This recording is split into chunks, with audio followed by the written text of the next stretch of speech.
او دریم څه ورته وایي؟ دریم ورته فرمایي چې ولا تترکن صلاة مکتوبة متعمدا فإن من ترك صلاة مکتوبة متعمدا فقد برئت منه ذمة الله. دریم دا وصیت ورته کوي چې ای معاذ وش کوه چې فرض منځ پرې نږدې، په قصر فرض منځ پرې نږدې، او وایي څوک چې په قصر فرض منځ پرېږدي د دې ذمواري د الله ذمواري داسې نې ولاړه پورته سوله،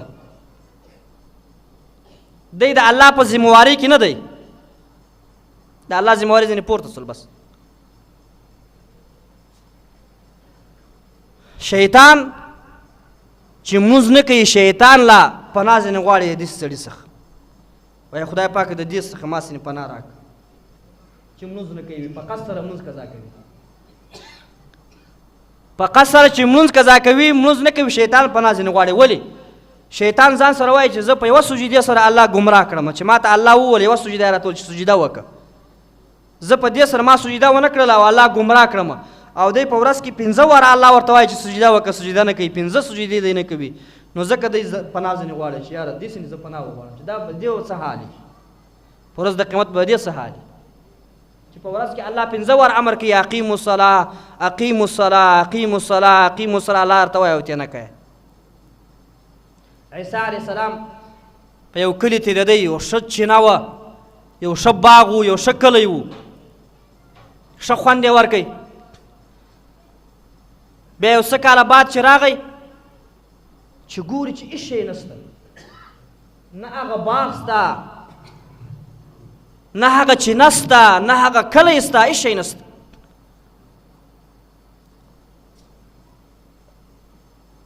عیسی علیه السلام خدای پاک ته وایي چې یا الله د دې څه وجه ده چې تېر کال رالم او ښه آباد و دا کلی،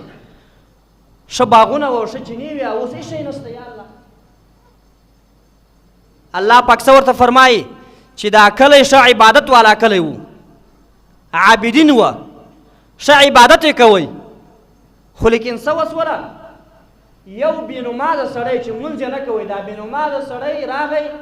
په دې چینې یې خپل مخ پرېوی، د دغه د وجې چې هغه بېنمازي دې چینې ته ورغلله او په دې چینې سره د باغونه وو، دوی اوبه څښلې، خدای پاک هغه چینه هم ختمه کړله او باغ هم ختم کړه، کلی هم مکمل ختم کړي، صرف یو د بېنمازه د وجې چې لمونځ یې نه کوي. او ما په تېر بیان کې دې بېنمازه خبرې ورته کړي او پوره تقریر مې کړی و بله جمعه د بېنمازۍ باره کې، اوس بیا ضرورت نشته ورته. اول حساب کتاب د ملانځه کېږي. ګوره یا ساده رسول الله صلی الله علیه وسلم فرمایي چې بچا مو د 7 کلو سي، 7 کلو امر ورته کوه د ملانځه، چې د 7 کلن سي، او چې 10 کلن سي وهایه په ملانځه باندې چینې کړي، وهایه چاپېړي ورکوه چې ولې لمونځ نه کوې، چې عادت یې جوړ سي. 7 کلن امر ورته کوه او چې 10 کلن سي وهایه چې دا لمونځ ولې نه کوې، ځکه عادت به جوړ سي. بیا